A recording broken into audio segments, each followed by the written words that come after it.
Hello children, hope you all doing good. Let's start today's chapter, Currency and Travel. Traveling from one place to another is not free. We have to pay a price for it. We need to spend money to buy tickets. The money that we pay to buy tickets is called currency. The Indian currency consists of coins and notes.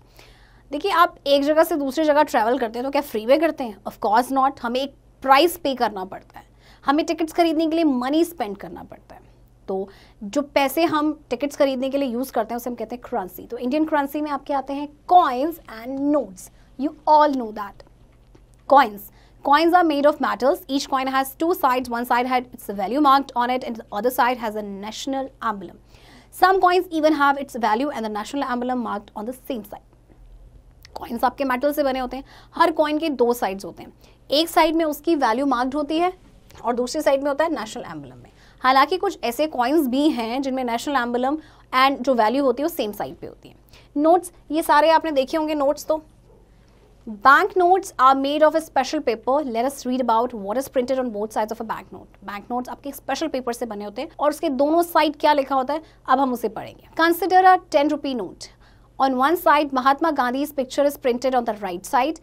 There is a white space on the left side.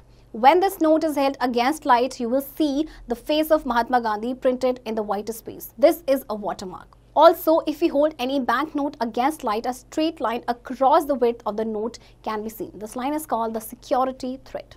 अच्छा, एक side में आपका 10 रुपये का आप consider कीजिए, 10 रुपये का नोट. एक साइड आपके महात्मा गांधी की पिक्चर होती है राइट साइड में, एक वाइट स्पेस होता है लेफ्ट साइड में. एंड जब आप इस नोट को हेल्ड करेंगे अगेंस्ट लाइट तो आपको महात्मा गांधी का जो फेस है वो दिखेगा वाइट स्पेस पे जो प्रिंटेड होगा. तो ये आपका वाटर मार्क होता है.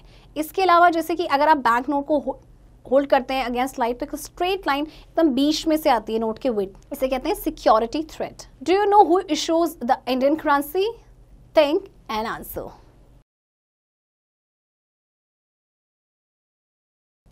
The national emblem of India is imprinted in the bottom left corner. The special number of the note appears at the top right and bottom left corner. The signature of the governor of the Reserve Bank of India RBI appears at the bottom center of the note. The value of the note appears in the center and on the sides. देखिए note को ध्यान से देखिए. ये आपका यहाँ पे क्या है? National emblem. यहाँ पे आपका एक थ्रेड होता है शाइनी सा. This is security thread. This is the code number and value यहाँ पे आपकी लिखी होती है राइट. और इसमें आपका क्या होता है? सिग्नेचर होते हैं गवर्नर के, जो आपके आरबीआई के गवर्नर होते हैं उनके सिग्नेचर होते हैं जो नोट के बॉटम सेंटर में आपको दिखेगा.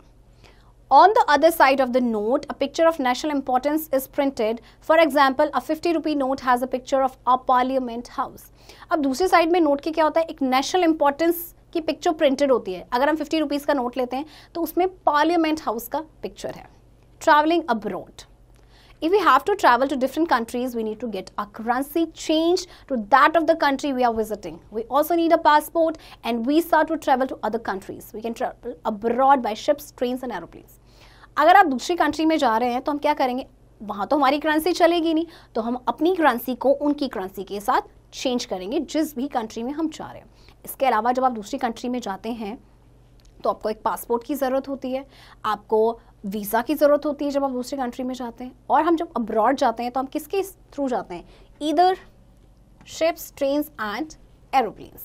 ओके चिल्ड्रन, आई होप आपको ये चैप्टर समझ आया होगा एंड इस चैप्टर की प्रैक्टिस अब आप खुद से करेंगे.